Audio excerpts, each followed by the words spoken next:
Assalamualaikum warahmatullahi wabarakatuh.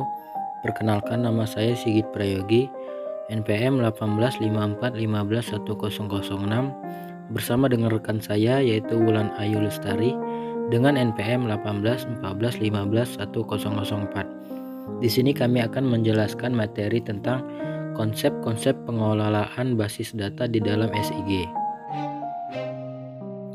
Yang pertama yaitu SIG sebagai pengelolaan basis data. Jadi saat ini SIG itu dikembangkan dengan menggunakan sistem manajemen berbasis data atau DBMS. Beberapa fakta menunjukkan bahwa sebagian besar biaya sistem perangkat lunak SIG adalah biaya untuk DBMS-nya. Selain itu, DBMS memiliki dan menangani fungsi-fungsi yang sangat diperlukan oleh SIG. Di dalam pendekatan untuk menggunakan DBMS di dalam SIG ada dua. Pertama, pendekatan solusi DBMS total. Data spasial dan non-spasial diakses melalui DBMS. Kedua, pendekatan solusi kombinasi. Tidak semua data diakses melalui DBMS karena data-data tersebut telah sesuai dengan modelnya. Yang kedua, konsep basis data dalam SIG.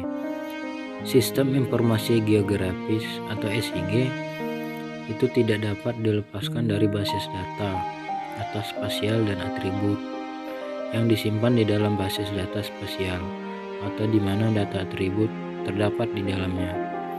Jadi selain itu, perangkat SIG ini pun secara inheran telah dilengkapi dengan kemampuan dalam mengelola basis data. Konsep basis data atau database dapat dipandang dari berbagai sudut. Dari sisi sistemnya, basis data merupakan kumpulan tabel yang saling berhubungan. Sedangkan dari sisi manajemennya, basis data itu merupakan kumpulan data yang modelnya aktivitas-aktivitas yang terdapat dalam perusahaannya. Di bagian tren basis data spasial, itu hampir semua perangkat lunak SIG telah memiliki format sendiri untuk menyimpan datanya. Namun, untuk data atribut, mereka menggunakan sistem pengelolaan basis data yang sudah ada. Contohnya, ArcGIS menggunakan format DBF yang merupakan format dari DBMS atau DBase.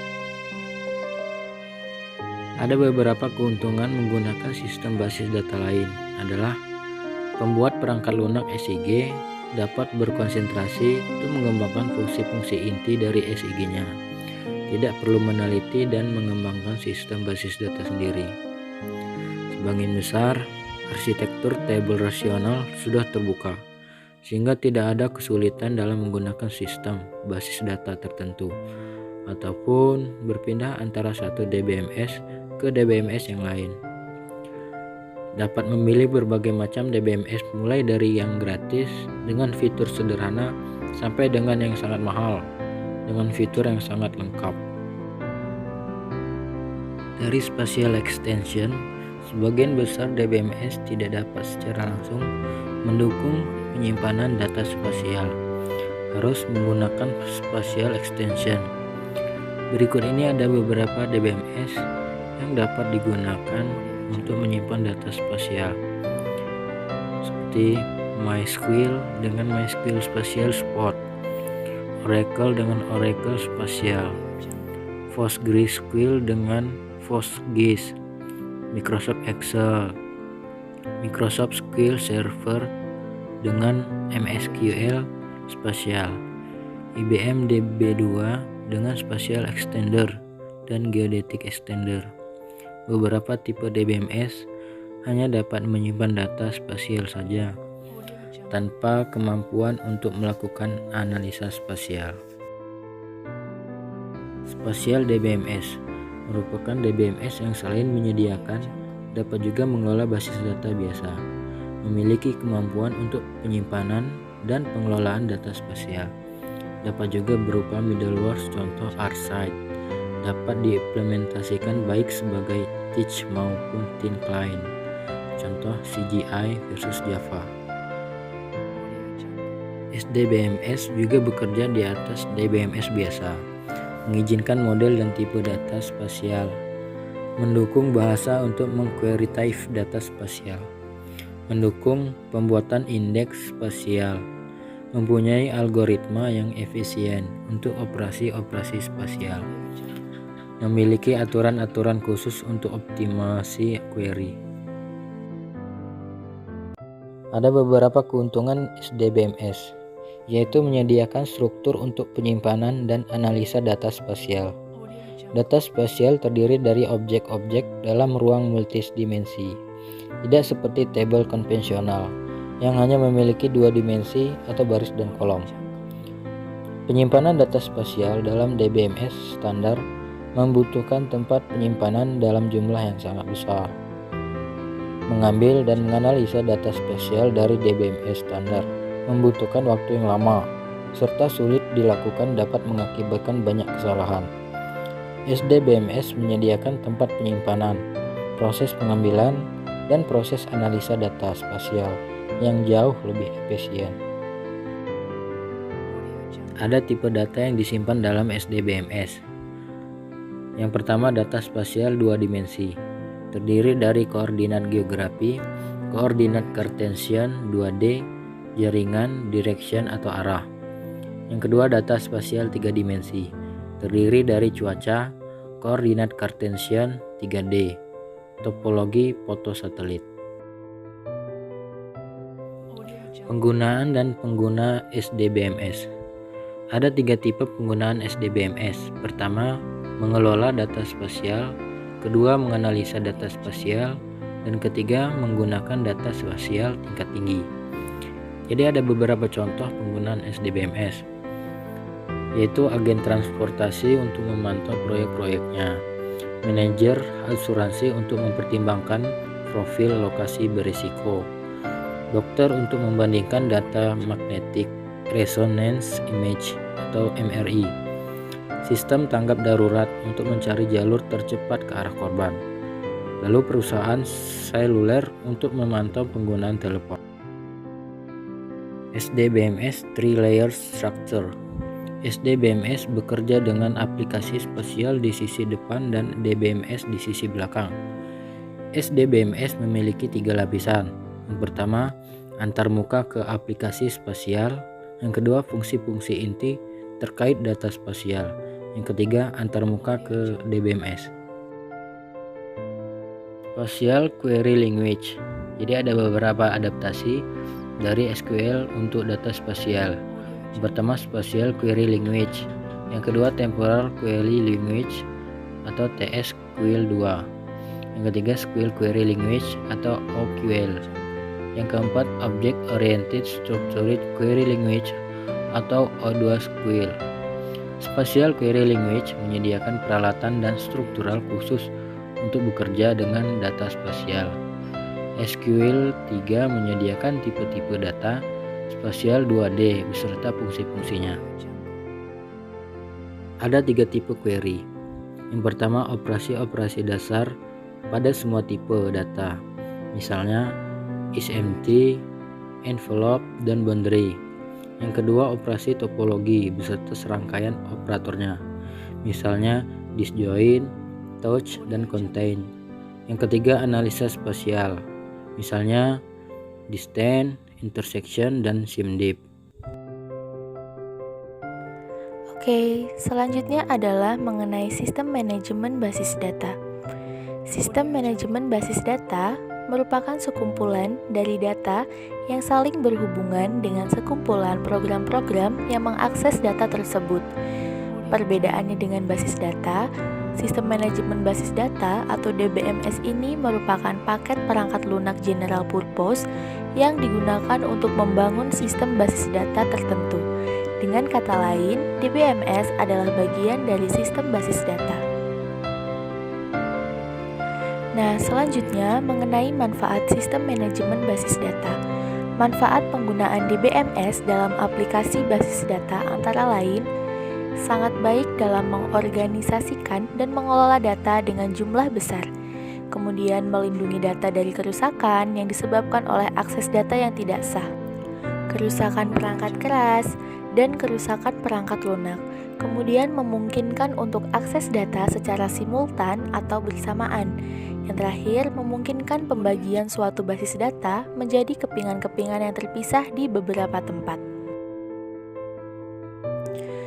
Kemudian adalah mengenai komponen sistem manajemen basis data.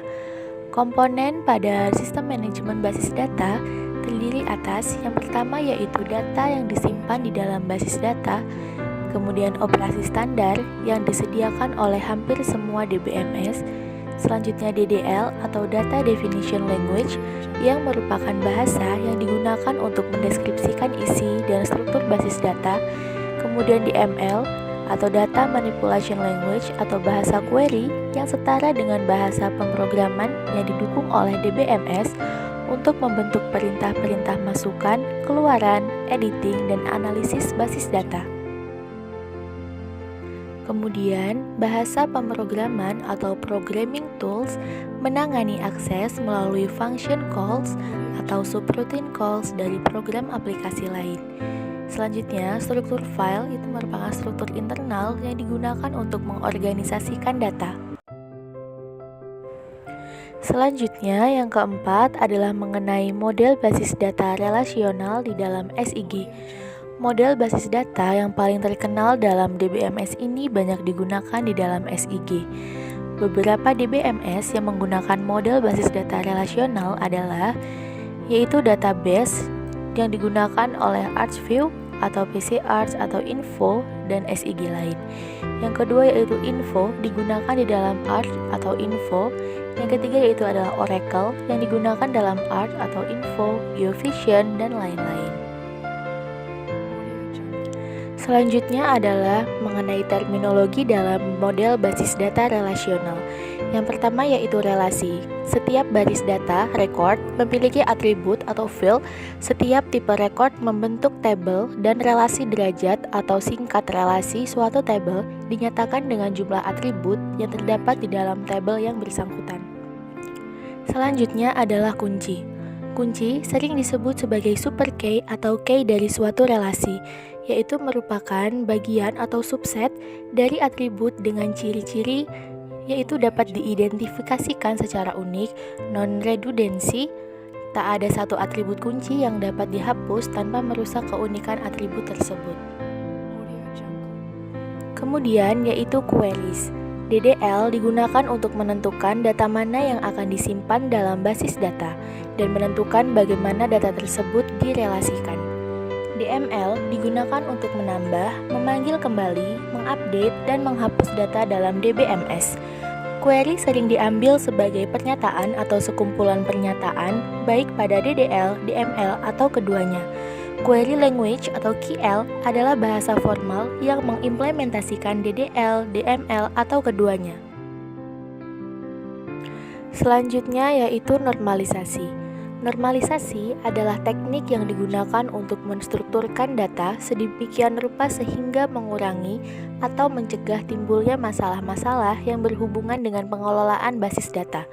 Proses normalisasi dalam model basis data relasional menitik beratkan pada masalah penentuan struktur data yang paling sederhana untuk tabel-tabelnya.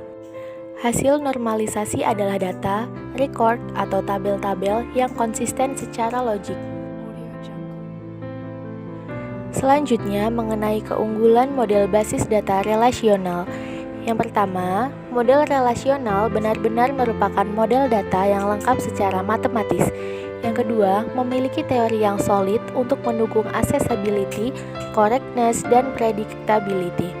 Kemudian fleksibilitas tinggi, jelas memisahkan model fisik dan logik hingga dengan adanya decoupling, mengurangi ketergantungan antara komponen sistem. Kemudian integritas, perubahan struktur data tidak mengganggu keutuhan relasi dalam basis data. Selanjutnya multiple views, dapat menyajikan secara langsung view yang berbeda dari basis data yang sama untuk pengguna yang berbeda. Kemudian konkurensi, hampir semua teori mengenai pengendalian transaksi simultan yang telah ada dan dibuat berdasarkan teori formalisme milik model relasional. Selanjutnya adalah implementasi konsep pengelolaan basis data dalam sistem informasi geografis. Contohnya adalah dalam penerapan basis data relasional objek pada sistem informasi LSM Garuluku Forandaka 17. Forum Anak Desa Kemadang Forandaka merupakan suatu komunitas anak di Yogyakarta yang lahir atas kerjasama antara Balai Anak Garuluku bersama SOS Children's Village Yogyakarta. Forandaka adalah bentuk perwujudan dari pemenuhan hak-hak anak.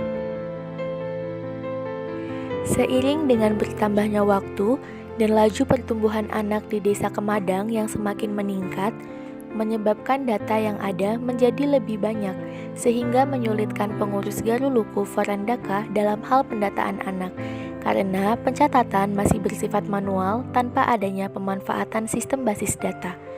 Sistem pencatatan yang ada di Garuluku Forandaka ini menggunakan buku yang isinya data anak-anak anggota Sanggar Garuluku dan Forandaka, data pengurus organisasi, dan struktur organisasi.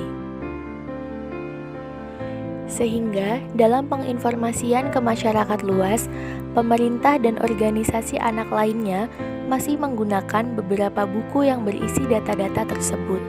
Karenanya pihak yang membutuhkan informasi tentang Garuluku Forandaka harus pergi ke sanggarnya langsung agar bisa memperoleh informasi yang mereka butuhkan. Oleh karena itu, perlu adanya sistem basis data dengan membuat sistem informasi keanggotaan Garuluku Forandaka berbasis web.